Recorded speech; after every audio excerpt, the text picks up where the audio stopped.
I found a staircase with the words "Free Candy" written above it, and something at the bottom had waited 32 years for me.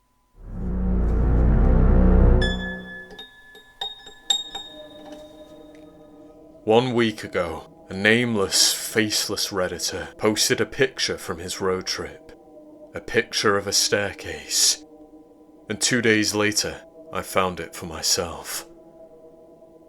That will be the first and last time I dip my pinky toe in the deceptive pool of urban exploring. Screw him, and screw me, for pursuing something that shouldn't have been pursued. Something, it turned out, that was pursuing me. Why didn't I take up stamp collecting, like every other 40-year-old sad sap wallowing in a midlife crisis? Then I never would have looked for the free candy staircase, and maybe it wouldn't have ever found me. Sorry, any stamp collectors out there. I didn't mean to be rude. I'm envious of those who live the quiet life. My snarky, buffoonish sense of humour was born from trauma. I've been deflecting from my past for decades, trying to outrun it. But even in those gentle lulls that come from time to time, hell is always waiting to resurface. And that was exactly what happened 5 days ago. The anonymous Reddit user told me the rough area in which he took the picture of the staircase. I didn't face a word of resistance, in spite of some voice, deep within my subconscious, begging for him not to tell me anything. It only took me a little research to find the building, and I immediately booked an overseas flight for the following day. I'm purposefully leaving place names out of this story, so don't bother asking. I don't want this horrifying misadventure to be repeated by any other adrenaline junkies with more cash than sense. "What's down there?" I asked the photographer in a private message. "No idea. I just took the photo then headed on my way," he replied. And with that, the nameless user had sealed my fate. I was always going to visit the location, of course. I was drawn to it. But knowing that the photographer hadn't even taken a step into the jaws of the staircase, well, that only loudened the groan in my stomach. Only exacerbated the mouth-frothing hunger to see this place with my own eyes. I imagined myself to be some 21st century explorer on the verge of a monumental discovery. Given what I saw, that may have been so. But I don't want you to find out by visiting the staircase for yourself. I'm trying desperately to be as descriptive, yet non-descriptive, as possible. If anybody out there does possess the means to track down the location of the free candy sign, I would seriously advise against using that skill. After reading this story, it won't take much to dissuade you. The staircase's entryway, which spanned the width of a typical household door, stood like a lonesome pillar amidst a mound of waste. Misshapen sheets of metal, shattered crumbs of plaster, and shredded plastic bags littered the abandoned floor of that forgotten building. I know what the place used to be, but I'm not going to tell you, obviously. What I will say is that it isn't a place which should have sat above the dungeon I uncovered. I shone my torchlight at the downward sloping ceiling of the slender enclosed staircase. Sketched on the underside of the slope with black crayon were the words, "Free Candy," just like the picture I'd seen online. It was an abnormal advertisement, written above an arrow which pointed down, urging me to follow the steps into the darkness. It didn't take much urging, of course. I'd started the descent before even taking a picture of my own. It was the muddy maroon smears across the yellow walls which really unsettled me. Ominous marks that coated the interior of the claustrophobic passageway. When the light caught them in a certain way, the marks looked, to my eyes, like blood-painted handprints. but I tried to shake that notion from my head. "You're just frightened, and your imagination's running wild," I reassured myself. I don't know how many steps there were. I didn't count. But it took roughly 2 minutes for me to reach the bowels of the abandoned building, and I was a little winded when I got there. I won't tell you what I expected to find downstairs, as that might reveal the nature of the semi-demolished building above. But I will tell you that my eyes widened disbelievingly when I found myself in the lobby of an underground cinema. It was not a derelict mall. The cobweb-ridden, crumbling theatre did not belong down there. And as if that weren't unnerving enough, the cinema slowly revealed a series of horrifying traits. Firstly, I noticed that a solitary light bulb shone brightly above the concession stand. How? Who is powering this place? I whispered to myself, inching forwards with the torch in my trembling hand. More strangely than that, I didn't even need my torch. The single bulb, swaying perpetually on a stringy, splaying cable, somehow illuminated the entire lobby. Revealed, beneath the dust and grime, a well-maintained establishment. The red carpeted floors, donning a diamond pattern that belonged to a bygone era, appeared eerily vibrant and untarnished. It was as if the place was simply in need of a little spring cleaning to look brand new once more. The posters on the walls were inconsistent. Some were faded and dated, others bore quite modern graphics. But what bound them all together was that they promoted films which had either passed me by or never existed. Shards of Space, The Exactor, Archie Bolton in the Real World. I didn't recognise any of them. "Hello?" I called. The place didn't feel abandoned to me. Old and forgotten, perhaps, but oddly well preserved. The most disconcerting thing, of course, was the fact that electricity still powered the cinema. The abandoned cinema, below an abandoned building. And everything about the place set my hairs on end.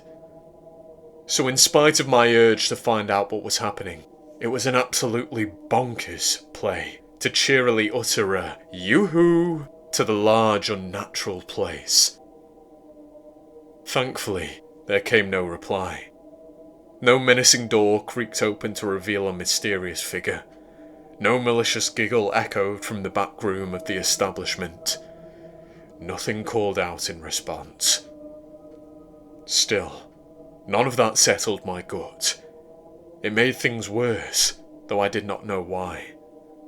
And as I crossed the red carpet towards the concession stand, I noticed something. Something which, disturbing as it may have been, at least felt consistent with the untoward sign at the top of the staircase. A piece of card propped above the containers of sweets read, "First time at Cine Cinema? Help yourself to free pick and mix. We won't tell if you don't. Disclaimer. 1 portion per visitor. No more, no less. Smile. You are always being watched." Haunted by that final sentence, I snapped my head around and searched the expansive lobby for a couple of watching eyes in the darkness. There was nothing, but again, that did not slow my heartbeat. I feared the unseen thing in the emptiness of the cinema. If I were going to meet my end, I would have wanted to see it coming. I remember that strange thought ringing in my head. Will you calm down? I thought. There's a reasonable explanation for all of this. However, that lie wasn't working anymore. As I squatted to eye the assortment of sweets in the glass casing, I gulped at the fresh licorice, gummy bears and cola bottles. Unless they'd been encased in futuristic preservatives, the candy should have rotted after only a year of the building being abandoned. And that fact, along with the many other facts surrounding me, solidified what I'd known since entering the cinema. This place was not abandoned. "Hello?" I called again, voice breaking. "Will you stop that?" I asked myself, slapping my forehead with the heel of my palm. I kept forgetting that instinct in my belly, that feeling of unevenness. A human wasn't going to answer my calls. This was no cinema. It was an illusion that had lured me across an ocean. I'm quite a spontaneous man, there's no denying that. But even for me, this was a rogue move. I'd flown across the world to investigate a staircase. Was it a disturbing staircase that gained traction on Reddit? Sure, but at the end of the day, that hardly warranted an international flight. I started to sense that I'd been intoxicated by the image, by the free candy sign. The photograph had been alluring in some perturbing way. Before I followed that thought to a grand conclusion, there sounded a roar of brass instruments, like fanfare, to signal the arrival of royalty. I stumbled back from the concession stand in fright, and rose to a standing position once more. My eyes darted to the side hallway as I searched for the source of the sound. Above the passage's open doors, a sign displayed Screens 1 to 11. Another light bulb, midway along the corridor, shone from the ceiling. This one, however, did little to illuminate the full length of the hallway. There were dark cavities untouched by the bulb's glow, and I once again sensed the Watcher, whose warning had been printed quite clearly on the slip of card above the pick and mix. I didn't want to enter that hallway. I truly didn't. In fact, I'd wanted to turn and run the second I reached the bottom of the staircase. It wasn't ego that kept me in the underground cinema. It was the invulnerable power that had pulled me across the ocean in the first place.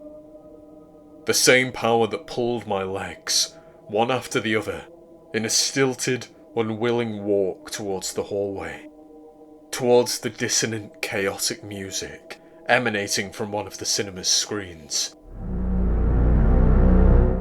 As I entered the corridor, I feared that my flashlight might reveal some figure lurking in the recesses unlit by the hallway's single, swinging ceiling light. I didn't want to venture beyond the reach of the bulb's glow. The torch on its own would have done little to ease my nerves. Thankfully, I didn't have to walk far. The music was coming from screen 3, and I found myself pushing the door with my free hand before I decided whether or not I even wanted to do so. I was starting to accept that I had no free will in the matter. I accepted it, but feared it. Inside the room, I certainly needed my torch. The only other light was coming from the screen itself, a blinding whiteness. No adverts, no trailers, an absence of imagery, an absence of sound. Of course, I was grateful that the awful brass instruments had ceased the moment I opened the door. It was clear, by this point, that I was going to sit down and watch whatever the wicked place willed me to watch. I had no control over my limbs, so I gave in to the feeling, allowed my wonky legs to carry me over to a seat a few rows away from the front. With a sweaty, fearful thump, I plopped down. The moment I did, the screen faded to black, as if it had been waiting for me. Waiting for eons. And then the title card appeared. A Day in the Garden with John Walton, 1928. I screamed once my paralysed lips finally loosened. My name was on the screen, next to a date that meant absolutely nothing to me. There was no longer any doubt that I had been brought there. The film's opening shot revealed grainy black and white footage of a town, and as the camera magnified one house in particular, my throat tightened. The camera revealed my childhood home. Not just that, but me. 8-year-old me, standing on the front lawn. Grass strands poked between my younger self's bare toes as he held his head back and absorbed the sunshine. I remembered that day. It was a memory I'd long tried to suppress. But there was, of course, an added element of horror to this stroll down memory lane. My memory was being displayed on a film screen, featuring shots from numerous angles. Some were inches away from my face. And as I said, I remembered that day. I knew that there had been no cameras filming me. The cinema's revolving door of terrors had left me in tatters, but it wasn't done spinning. What followed was the part of the memory that I dreaded the most. As young John danced around in the grass, kicking up clumps of dandelions, a vehicle trundled down the street, and it stopped in front of the blissfully unaware child. A white Morris van with serif lettering on its side. The advertisement read, "Free candy, 96. If 96 was supposed to be the date, then the driver had got it all wrong. As I watched, glued to the seat in the theatre, my heart throbbed erratically. Everything started to piece together, yet nothing pieced together. Even on that day, in 1992, there had been something out of place about the vehicle with slim wheels, circular lights, and a boxy body. It belonged in 1928, which was the year of release that the cinema screen had listed. However, that was not the year in which A Day in the Garden with John Walton was filmed. Even as an 8-year-old, I knew that the vehicle did not belong in the early 90s, and the man who smiled at me did not belong either. "Hello, Jonathan," the driver of the Morris van greeted from an ajar side window. The camera cut to him, but the shot was distorted. The picture bore holes which should have contained key features of the driver's face. It was likely the result of frame burn, but that was fine. I didn't need to be reminded of his features. I remembered his face well, even after burying that memory decades earlier. I remembered the man's direful smile and well-combed moustache. Remembered the question he'd asked, which was captured in a crystal-clear whisper that boomed from the theatre's many speakers. "Would you like some free candy, Jonathan?" the stranger asked the frightened boy on the lawn. "How do you know my name?" my younger self asked. I remembered it all with such clarity. Remembered everything except the cameras filming the interaction. This place isn't right, I thought, quivering. "How do I know your name?" the man responded with a broad smile. "Why, I know all of the hungry boys and girls, Jonathan, and you're very hungry, aren't you? Very, very, very." The screen suddenly plunged into darkness, cutting the image and silencing the audio. Of course, I didn't need to be reminded of that awful day for a moment longer. I recalled what had happened next. I ran back to the house, screaming for my father, and the van driver fled before facing the full might of Mr. Walton. Sitting in the blackened cinema, I reached for my torch, Then I stood up and cast the light around the room. "Hungry," finished a whispering voice from behind me. I screamed at the delayed closure of the sentence, and I spun around to reveal, in the glare of my torch, that awful smiling face behind me. The man from my childhood. He wore an unbranded, featureless outfit, something typically donned by a plumber or a mechanic, not a candy salesperson. The man was not any of those things, of course. He was not a man at all.